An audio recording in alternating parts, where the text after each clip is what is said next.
Hello, SHWMAE, Croeso, and welcome to the Fathers of Metal podcast with myself, Daddy Huw. And myself, Papa Ben. Welcome once again. Thank you for joining us. Nice to see you again, Huw. Nice to see you again too. It only felt like 24 hours ago since we did this. Well, you said that. So tonight it's something slightly different again. So just for those potentially tuning in, and this is the first video you've seen, we are METALIDADS. So we're based all over Wales and slowly reaching other parts of the UK, and as of yesterday, Australia, thanks to my friend Papa G. So we are a community of fathers who act as a paternal and well-being support network for each other and discuss all things metal through diplomatic means and absolutely ridiculous metal memes. So please follow our YouTube channel by subscribing if you haven't already.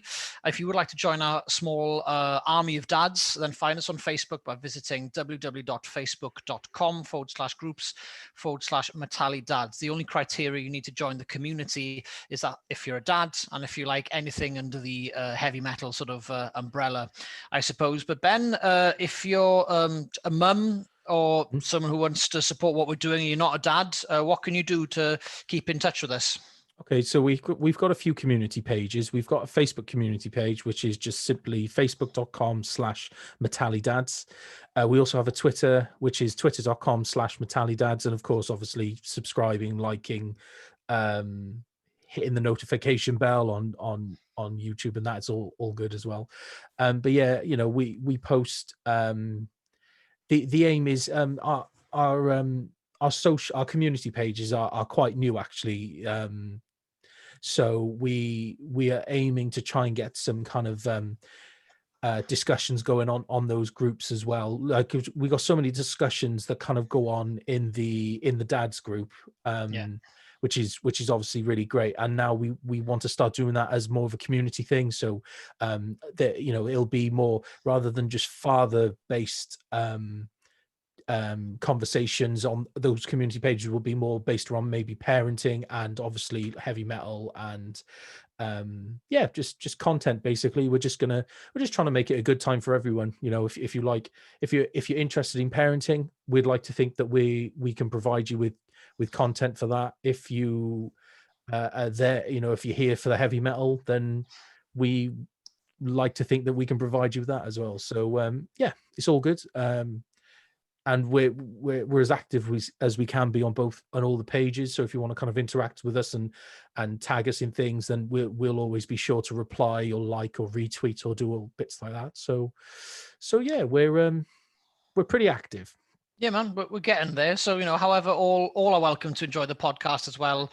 So please subscribe to the YouTube channel. So let's get started. So tonight is actually our first episode in our new series of top fives. So top five what? We'll get to there shortly. So tonight we steer more towards the dad in METALIDADS rather than the metal in METALIDADS. So Papa Ben, what are we covering tonight? Okay, so tonight we've decided to look at the top 5 best things about fatherhood so far.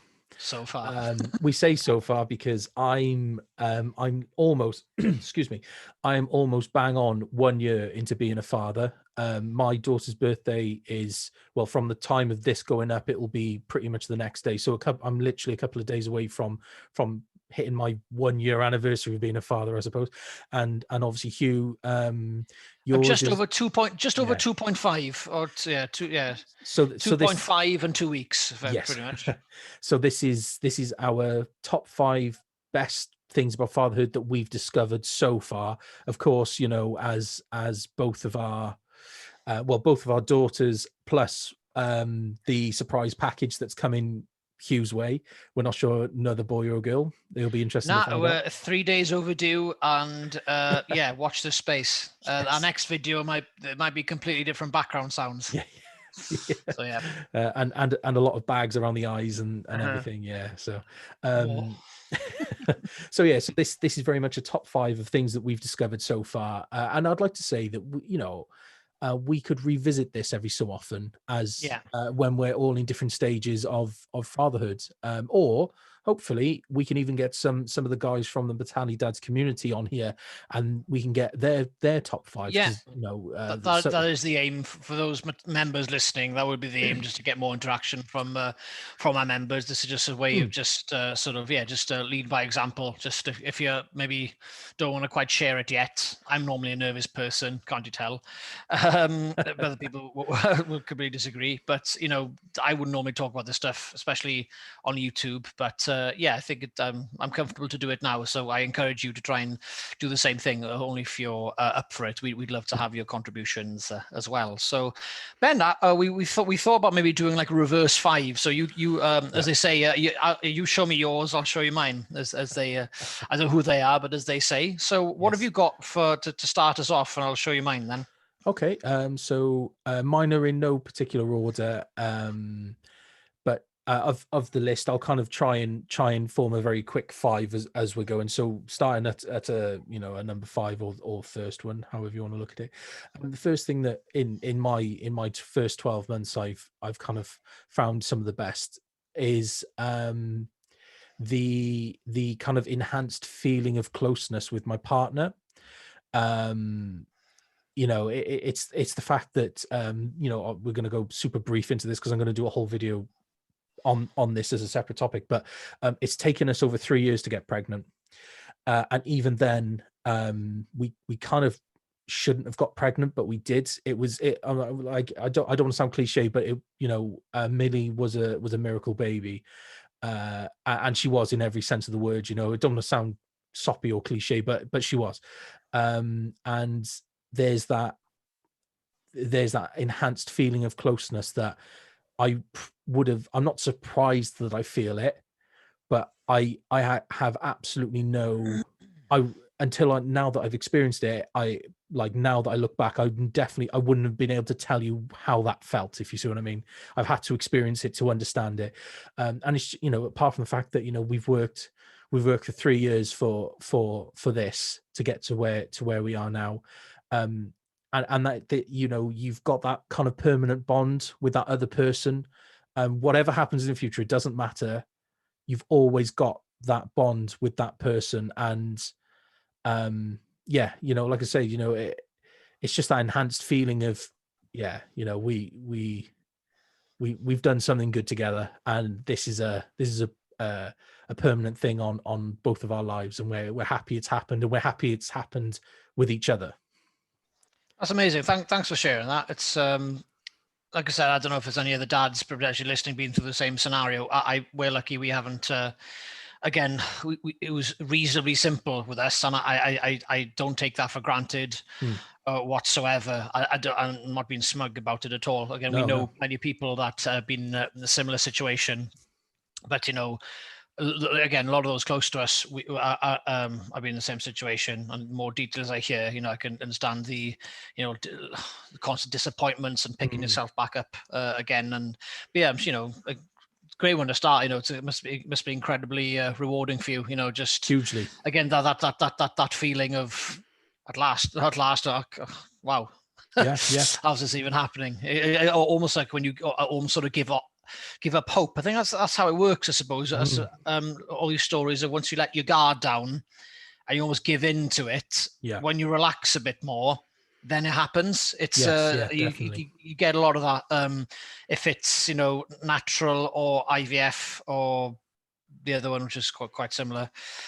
But thanks for sharing that, Ben. That's really again really insightful. It's a really good one to get started. So my number 5, I suppose, it's very much of a sort of a thank God type of topic. So my number 5, I've written down in my notes, knowing that I can now be comfortable looking after a child now compared to the first few weeks of being a dad, when I was not very confident. I was very scared.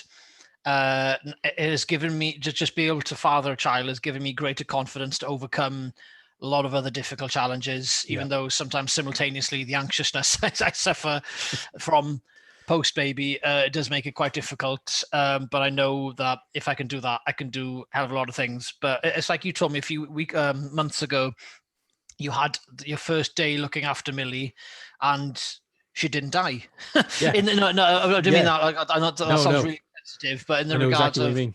but it's in the regards of, oh, I can look after this human, and Yeah. they've been happy all day. They haven't been in nothing any negative. Yeah, discomfort. exactly.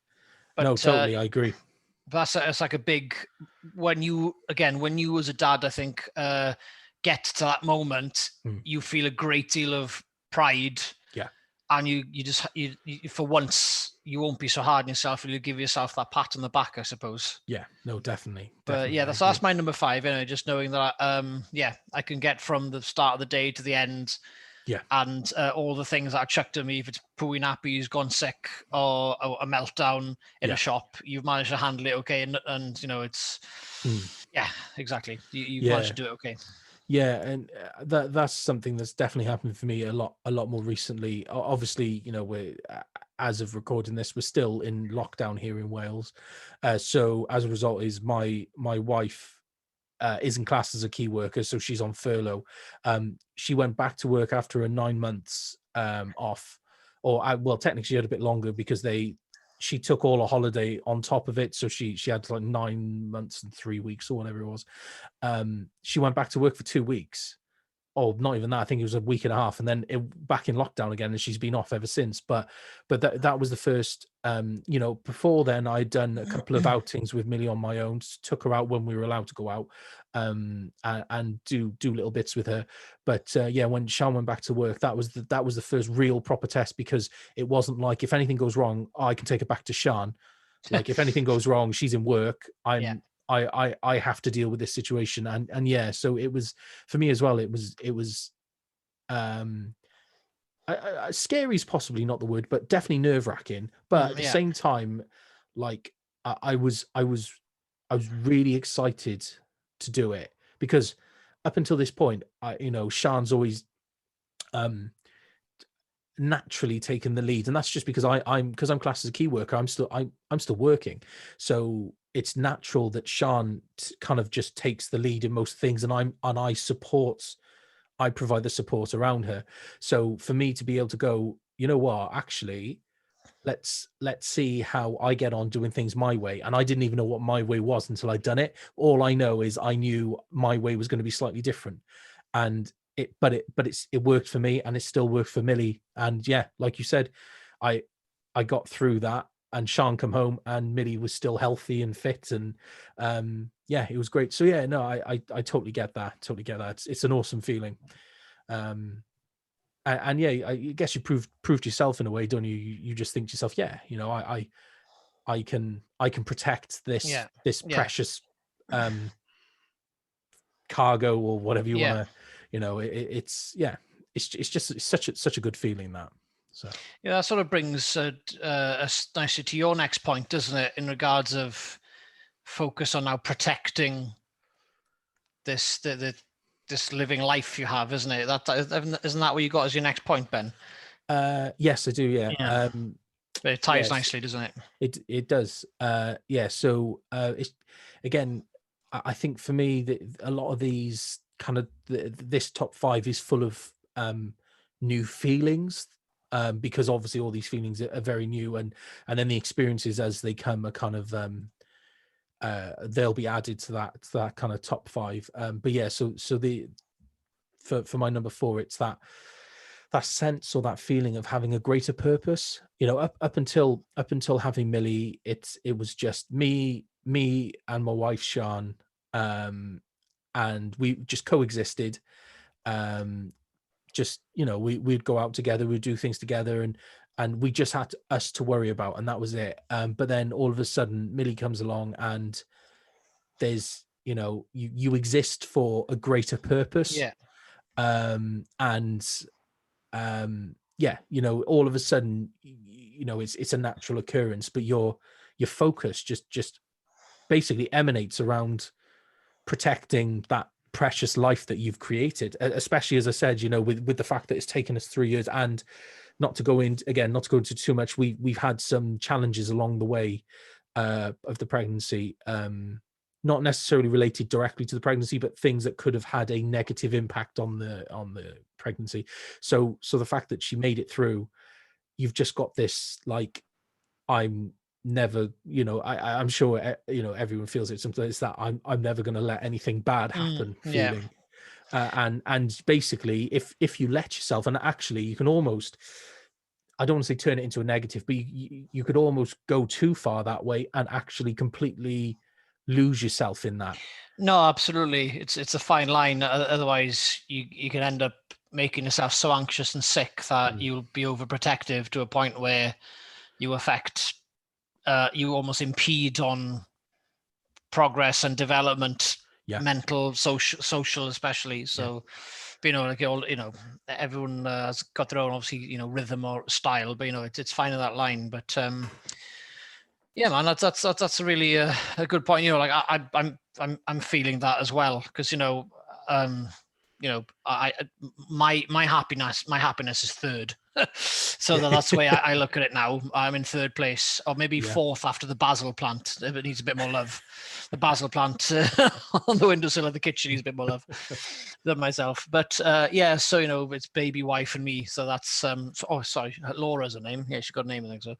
But yeah, that's a good point, man. But like I said, yeah, I'm sure all of the dads has got that. You know, it's like the hero element of your role as the father, really.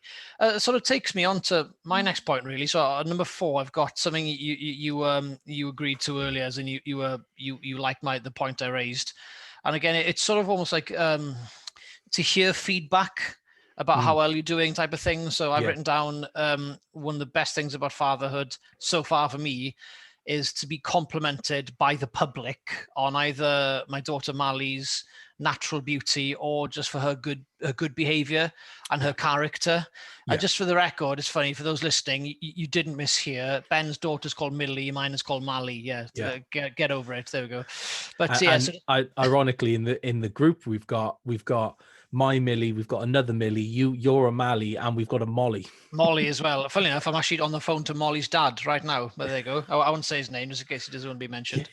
But I'm just replying to him about a bilingual education and getting Welsh books to read for a daughter. So I'm so that's Molly. So but yeah, so my Molly, again, it's quite often, especially when she was much younger.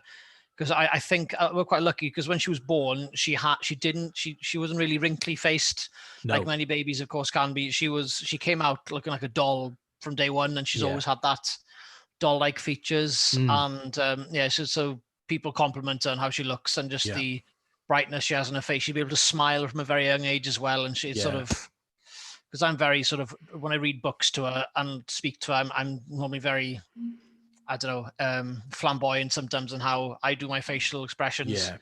And I always, we always muck around and have silly daddy time, and doing stuff like that is really important, like laughing, joking, as I said, reading books, etc. So yeah, that's one thing. It just makes you feel like you're doing something right. Yes. That especially when they're talking about members of the public, sort of talking about like, oh, they're so well behaved. You're thinking, I'll say words this morning, but they are now. That's good. Oh no, totally. I get that as well. And the time we found that is the most anyway has been when we started taking Millie shopping in the supermarkets, and she was old enough to go in to just sit in the trolley bit now. So you just unfold the seat and slot her in, and that, and she's, I mean, from day one she's always been very, very alert. From day one within a few days of her being born, she was able to lift her head and look around, and she's always been very interested in what goes on around her, and very switched on in that sense, and that hasn't changed. So she'd be in the supermarket and she's so chilled out. She doesn't, very rarely does she kind of moan. She's quite happy sitting there looking around, watching the world go by, watching people, and it's a great feeling when you walk past somebody and you can hear them saying, "Oh my God, look how beautiful that baby is," and they're not even talking to you; they're just talking amongst themselves about, and they, and they're talking about you because that is the only baby in the area, or you can see them looking at her, and you just catch these little comments that as you go past, and Millie's one of Millie's best assets are her eyes. They're a bright blue. They are like a real bright crystal blue. and yeah, they come up in conversation a lot, especially in pictures. They really come out in pictures. They really pop. But yeah, so it's a great feeling. And yeah, in a similar way, obviously Millie's only just about to turn 1, so the behavior side of things hasn't really kicked in yet. But in terms of, she is quite a chilled out baby, especially when you take her out. And people do comment on that as well. She's just quite happy just watching the world go by and watch other people go around her and observe what's going on. And it's great, when people acknowledge that. And as much as, I guess you could say that's not something we've taught her, because she's still in that phase of learning, figuring things out for herself. But it's just nice to see that, it's a good start. It's a good start. Yeah, If this is what her nature is, then we're on to a good start, definitely. Cool, man. Thanks for sharing that. That's a very nice bit of insight. So what have you got for your next one? Your third halfway point. Let's have a look. I'm trying to remember the ones I've done, because I haven't done them in order now. Right. Okay. No, I think you have. Yeah, pretty much. Yeah. So, yeah, one that, again, it could be super cliche, I suppose, but it's like, I'm genuinely excited to be part of this kind of the journey, not just of fatherhood, but Millie's growing up as well. Just, I've lost my notes. There they are. Yeah, it's kind of it's obviously, I'm under no illusion we're going to have our challenging points and that, but honestly, this is a challenge that I'm really up for. And I can't wait to get stuck in, and the older she gets, the more stuck in we can get with her, and the more we can interact with her, and it's been really great. Yeah, it's just that, I always said, and I was right about it. I knew I was always going to struggle more when Millie was a newborn, just because the interaction is kind of limited, is very one way, I suppose. I know interaction is important, but the what you get back is obviously very limited. But as she's grown, and obviously nearly 1 now, is her reactions to what I'm doing now is much more, and so therefore I can communicate with her and she can communicate with me, and it's just spurring me on to get stuck into it even more. Do you know what I mean? And I always said to Sian, when I get to the point where as much as people, always people talk about the terrible twos, that's the point I'm looking forward to, because that's the point that yes, that's I'm under no illusions at all. It's we're going to have our challenging times, but you can get stuck in with it. You can really get stuck in, and just you get tested. It really makes you think on your feet. Yeah, it tests your patience. Again, I'm sure people have got way worse experiences than I have, but yeah, man, it makes you think creatively. Like I normally suffer from a lot of anger and irritability, and my patience. I've gone from when I had a stint living in South Africa, and the African name that was given to me was Monde, which in the Xhosa language, it basically means patience. So because of my demeanor, I was known as a patient person for the past 2 years. Oh God, I've almost gone the complete opposite. So I normally will get sort of angry quite quickly, but I'm trying to chill out in general, but you can't afford to be angry in front of your kids. So it just makes you really think on your feet. Okay, this isn't working. It's almost like being a bartender and trying to tell a drunken person in 7 different ways in the same language that you can't have another drink. Yeah. So basically, it's like talking to a drunk person when you're like talking to a child. Okay, that ain't working. I'll try this way. If that ain't working, I'll try that way. So you really got to think quite creatively, I think. So when you get to, as people call it, the terrible twos, which I'm definitely at now. I even said in a comment yesterday on the METALIDADS page that someone said, I'm lucky I've got a teen now. They've grown up to be a nice, really nice young man, etc. And I've got a 2.5-year-old teen in my house who told me to go away earlier. That happened numerous times today. Again, but saying that, as much as that, gets on my nerves. My number 3, I suppose. One thing that makes me really proud, just in regards, to, even though she hasn't got any behavioural issues, she's just a little kid, and she's trying to, you know, express herself. She's very expressive, and I'm glad she's like this rather than being under expressive. Yeah. To be honest, but one thing I love about my role as dad, her speech and communication skills, according to my mum, who's a head teacher in a few schools and has taught for, you know, close to 30 years now. She said she's very advanced for her age in regards to communications, which I believe girls are more than boys in that regards. So I'm told by many people.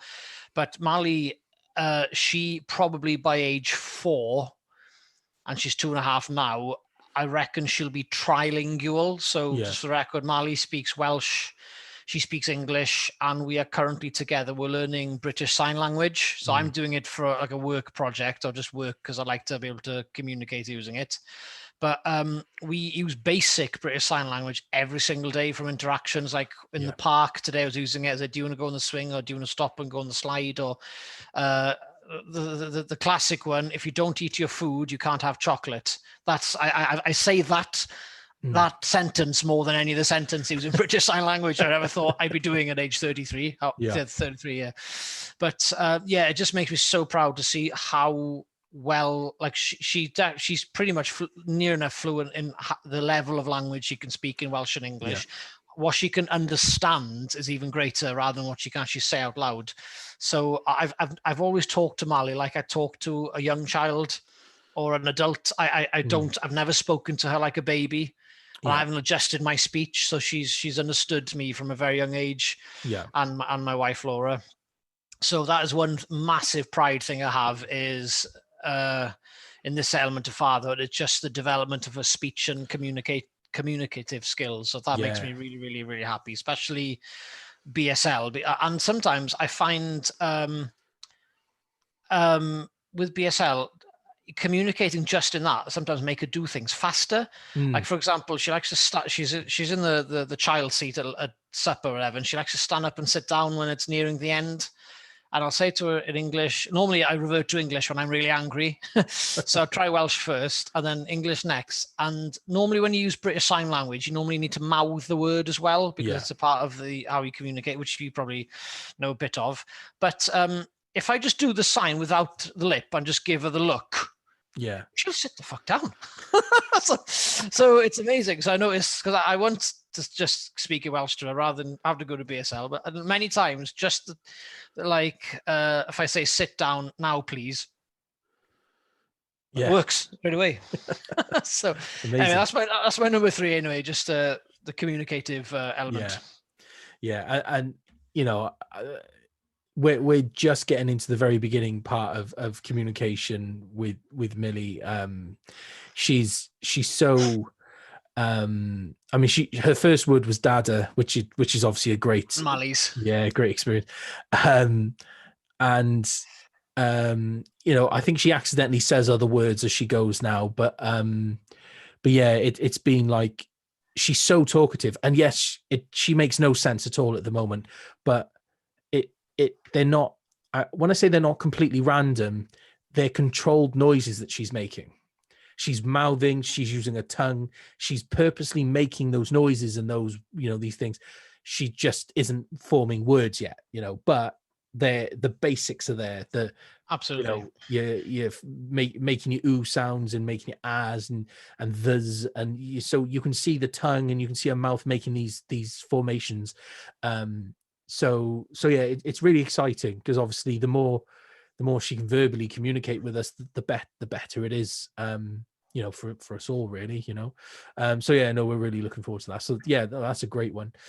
Yeah, so for me, moving on to my number 2, I suppose,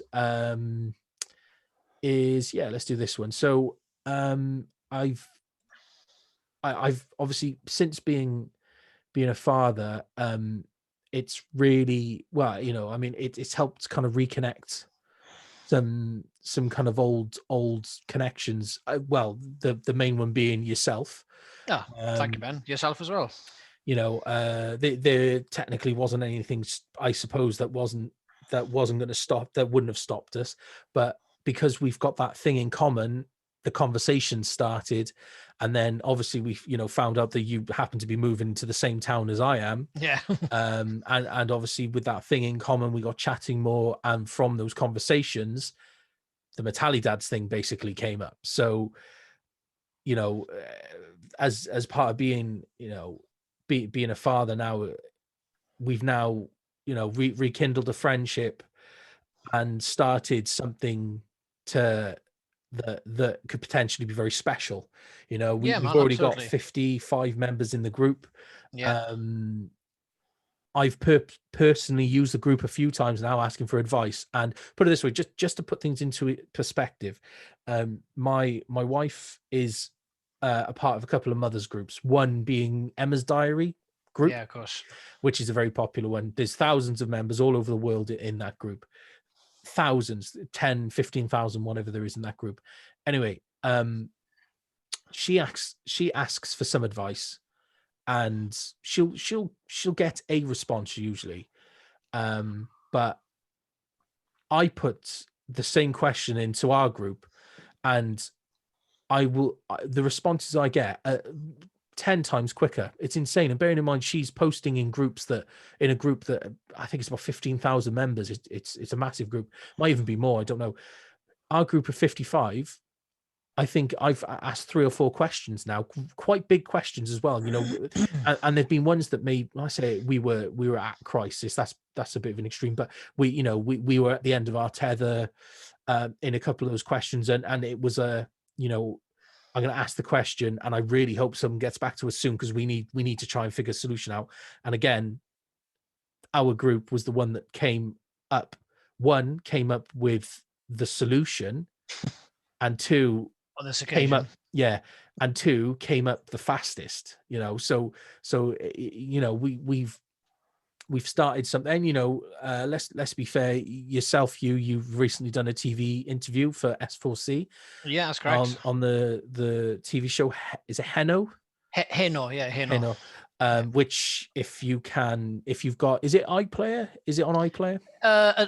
Currently not. I'm checking every single day. I'm going to try and see if I can get it, a clip of it, but I record it on my own Sky TV. I'm just trying to record it from my phone, but great. Trying to get a copy of it. But yeah, so S4C is a Welsh language television channel in Wales for anyone who's watching from outside of the UK. Yeah. And yeah, you know, I know you got speaking to the people who come to do the interview, and people in the office and that, and everyone have said, you know, this is it's a great idea, you know, and no one's really thought of doing it. It's potentially a little bit niche, but it's that nicheness which creates the support. Absolutely. At the end of the day,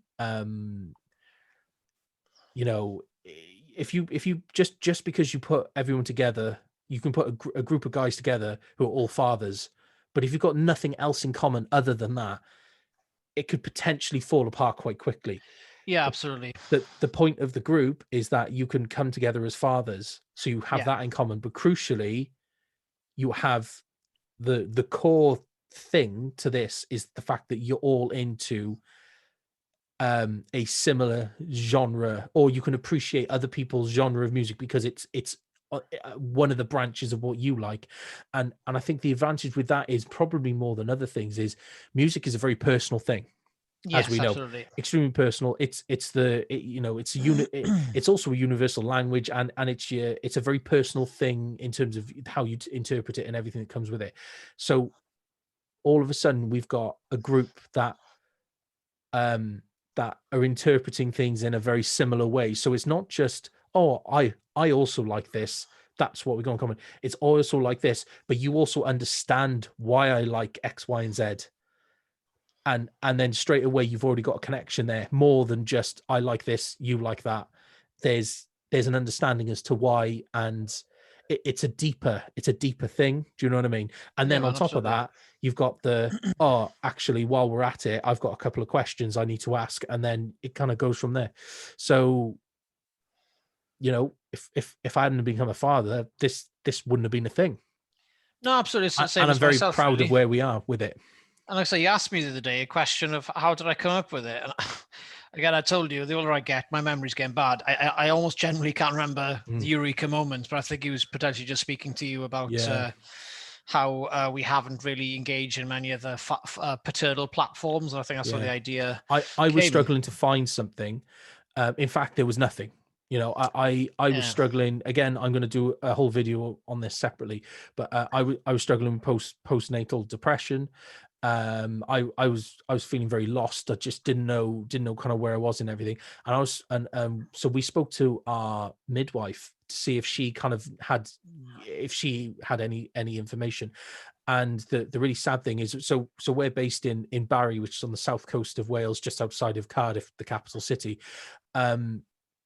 She done a little bit of research, and the only official father support group that the NHS recognise is one that's based in Swansea, which is 60 miles, 50 miles. You need to check your geography again, mate. Probably less. Only about 30. I'm just joking. Swansea from Cardiff is about 35 miles. So it'd be about 28ish from Barry. Yeah. Oh, there we go. I think so. Something like that. Closer than you think. Yeah. Okay. Maybe culturally miles away. I'm not sure. But no offense to anyone from Swansea. That's a complete joke. We love Swansea. But yeah, and unless you've got, I mean, I've got access to a car, but even then. You know, that's 45 minutes probably to get there, and then 45 minutes back. You know, it's not adds up. It's not convenient. It's not convenient at all, and that's the only thing that the NHS recognised as a father support group, and it was really sad. And so, I said to Sian, I was going to, and I said to the midwife as well, she actually was interested. I said, well, in that case, then I'm going to set something up in Barry and Cardiff and focus on this area. And she was like, great. Actually, in fact, that reminds me, I need to contact her about that because she said, once I've got something set up, contact her so she can pass that information on to other midwives and to other people that families that they see. And then, it was having that conversation with you, who happened to be, I know you had been, you were in some form of support? Yeah, no offense to the group at all. I was in a group called NCT Dads, and, I enjoyed the company I had with the chaps I was meeting up with. I was meeting up with the pilot guys, I think first Thursday of the month in a pub, the 3 Elms pub in Whitchurch. Yes, yeah. 4 Elms is off in Roath, isn't it? Or Adamstown, Broadway, and the other one's in Whitchurch. So it was all cool, but I think I think it was very much a football orientated group, and I watch my sport like football, but I'm not on first name basis with everyone in every team and stuff. I felt I was just to sort of going as something to do on a Thursday night because it was my turn to have a me night. But I generally wasn't quite. It wasn't quite clicking. It was just something I did because it was just something to do. So I didn't get the best out of it. No offense to the people who I met up with. They were all really, really nice guys. It just that was another sort of catalyst really to the idea, I suppose. But yeah, Ben, thanks for sharing that. It's just nice to hear just some positive feedback, especially as you've obviously put up a few questions, and the fact that so many of our members came back to you straight away. Yeah. Maybe because dads are more glued to their phones when it comes to this time of night than mums are. I don't know.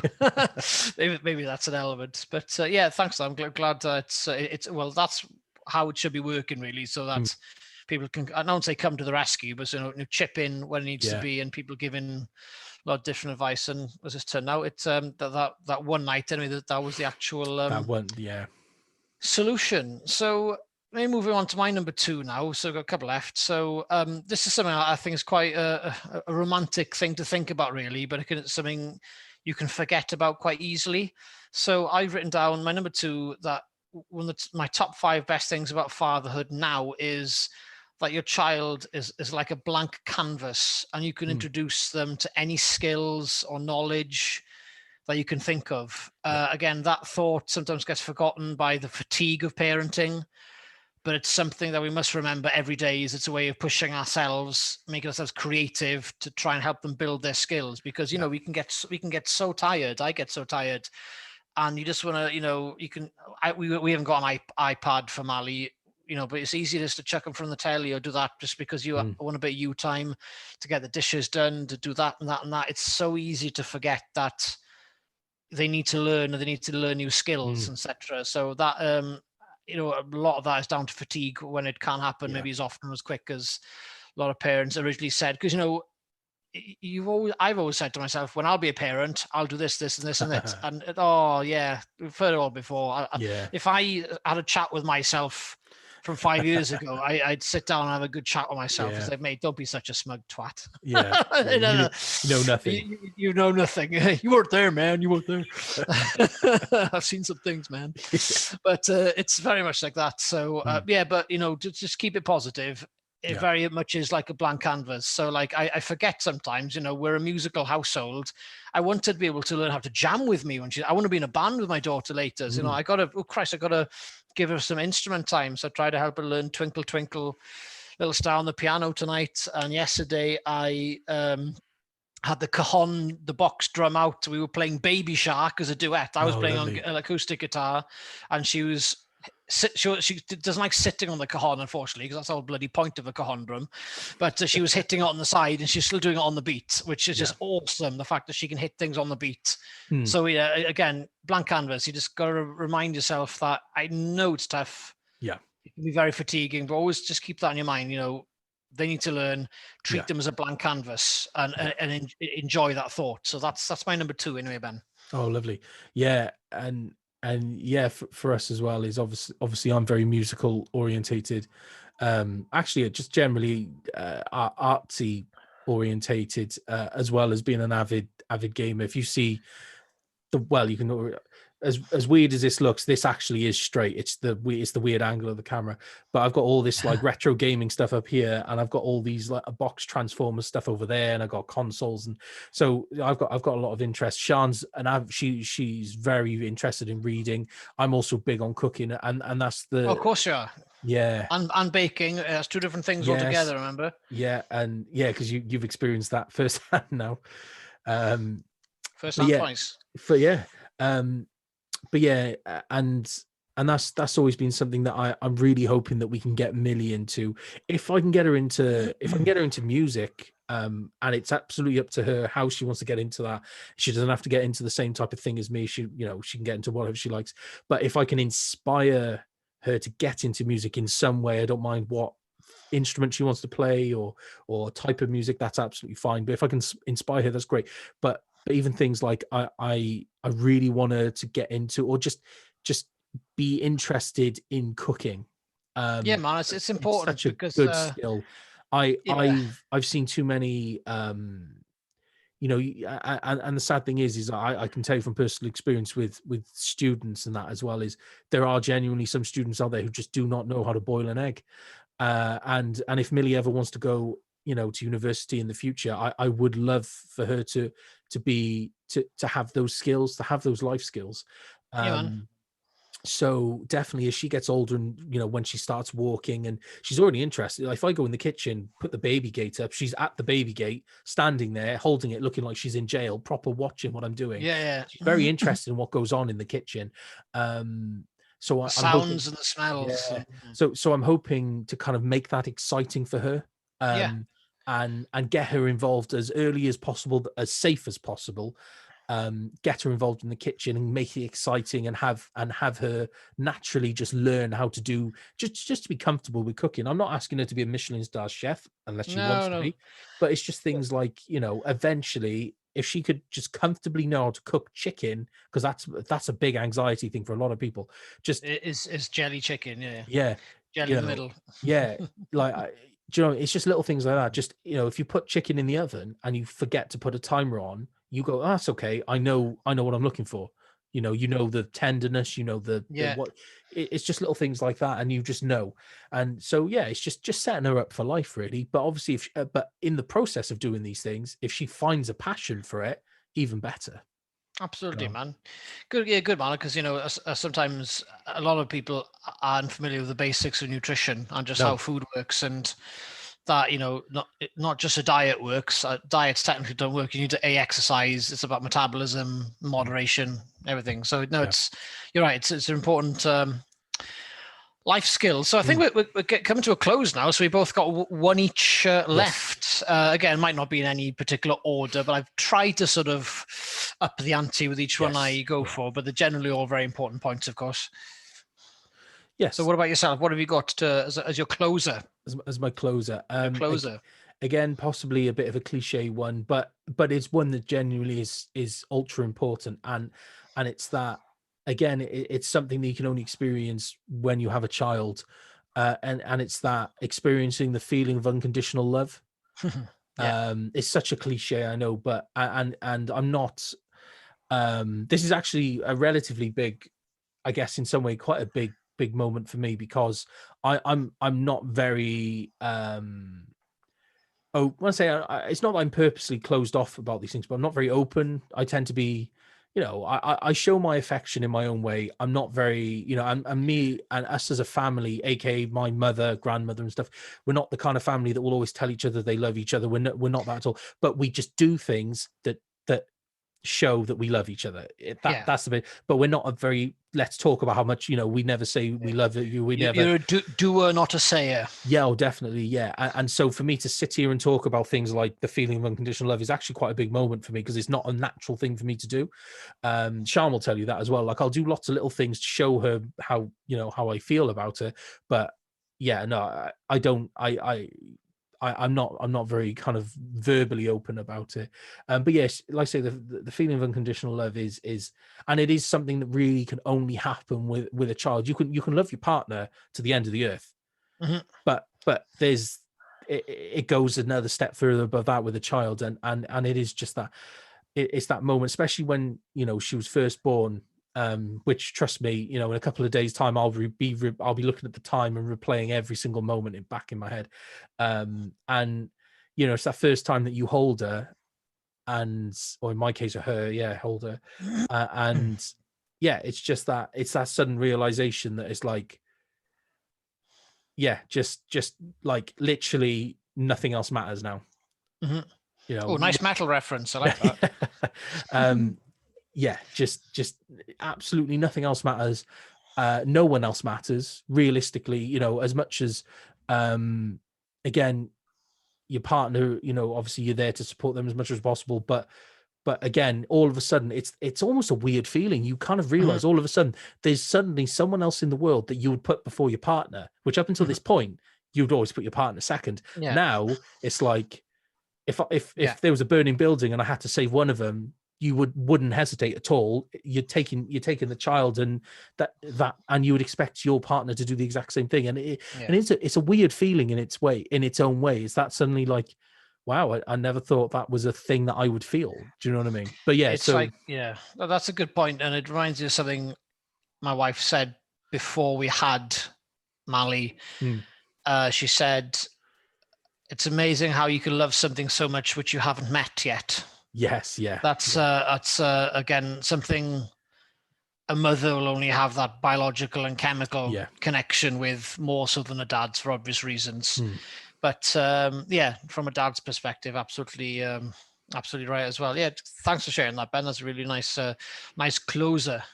Mine's going to be quite I don't know if mine's a cliche or not, but I'm going to keep it quite simple, really. I don't really need to analyze it much.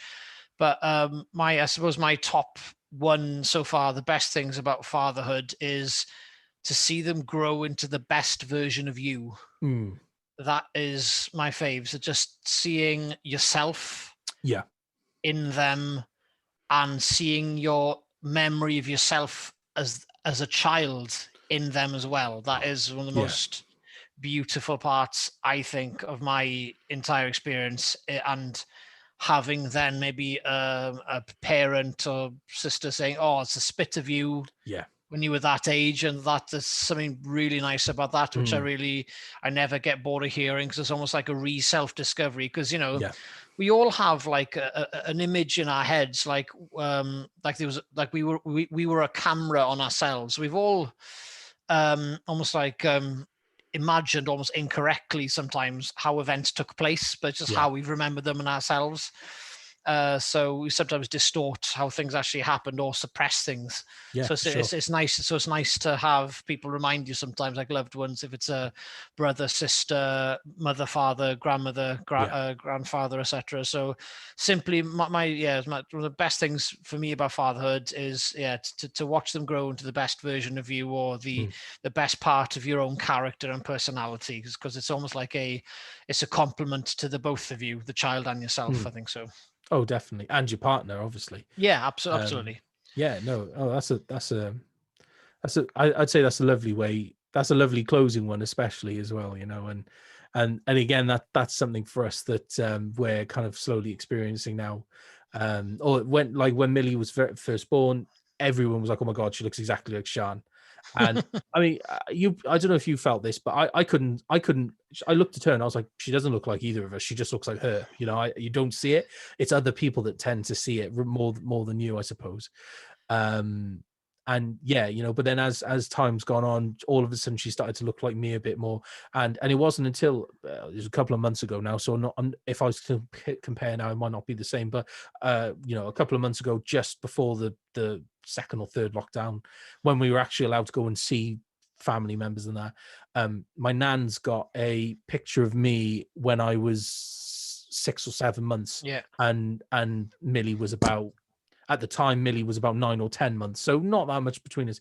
And yeah, if you put that picture of me and her next to each other, it was like literally looking like you might as well have put a mirror next to the other one. It was quite scary, and that was the first moment that I looked and think, oh my God, that's the first time I've said I thought she looked like me, but it's not even me now. It's me when I was then, like, you know.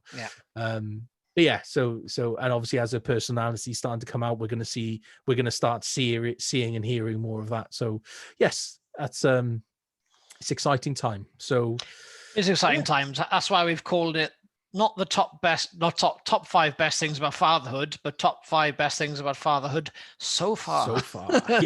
Because so much can change, of course. You know, you'll be talking in another year again, and you'll have a completely different list to be talking about, as will I as well. So Papa Ben, I think that's a nice way to finish, really. So that was our top 5 best things about fatherhood up until now on the Fathers of Metal podcast. So to all our listeners, I'd like to say a diolch yn fawr iawn. Thank you very much for your company as ever. And remember, no matter the podcast topic, whether it's whammy bars or weaning, napalm death or nappies, it's always good to talk. So from myself, Daddy Huw, and myself, Papa Ben, it's been a pleasure. Yep, no star from me, and see you next time for our next video in our series of top 5s. No star. Thank you. Nice one.